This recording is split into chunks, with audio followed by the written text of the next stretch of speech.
Good morning everybody. I'm hoping I've caught you all off guard because I'm actually a minute early and I'm usually always late on Monday.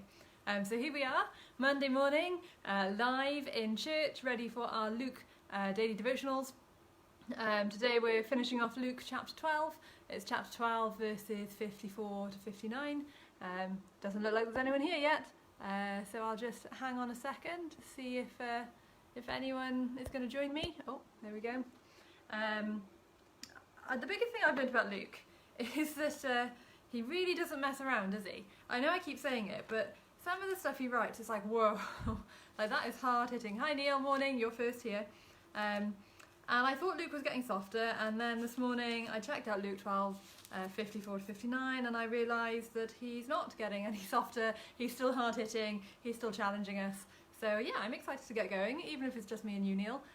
People can watch it back later. It's because I've tricked them, Neil. I just said when I logged in, I'm actually a minute early, and usually I'm late on Monday. So I think I've caught everyone out by being early to joining. Let's check, is it actually 10?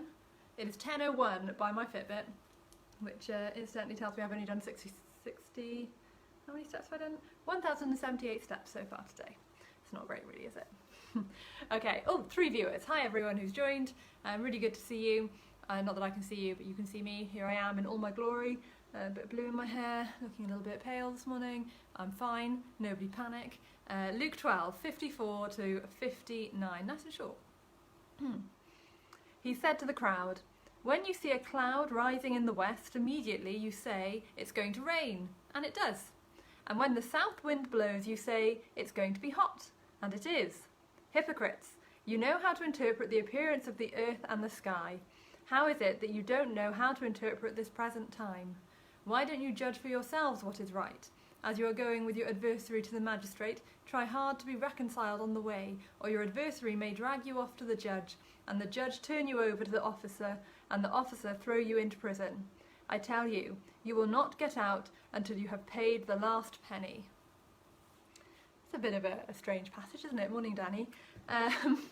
I read it and I was like, oh no, Luke, you've gone back to being all hard-hitting and scary, and like I don't know what to make of it.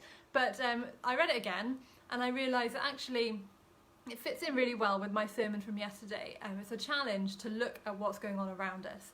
You know, Luke, or Jesus through Luke, is saying, guys, you can interpret what the weather's going to be like, you can interpret what this is going to do and what that's going to do, but you're not looking at what God is doing now, what Jesus is doing now. And obviously for the people who were listening to Jesus, that would have been huge, because Jesus was the Messiah, he'd come to save them, and they really needed to be tuning into what he was doing. But I think it's still true for us as well. We need to be tuning into Jesus, we need to be tuning into what he's asking us to do now. We don't need to look back at what he was doing before lockdown, or what he was doing when Bethel used to be in a different location, or when John wasn't here, or when I wasn't here. We need to be looking at what Bethel is being called to do now, what we're being called to now. We need to tune into Jesus, we need to read what he's telling us for this season, not for the past seasons, because he's working now, he's moving now, he's challenging us now. It's not about waiting for after lockdown, it's not about dreaming about what I used to be, it's about the now. You know, Jesus is definitely speaking now. He's really challenging me all the time,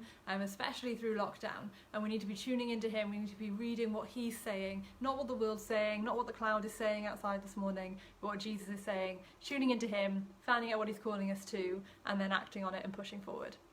So that's my encouragement for you this morning. I hope that's helped, and yeah, I'll see you again. I don't think I'm live again until Wednesday evening, so I'll see you live for our Wednesday evening service.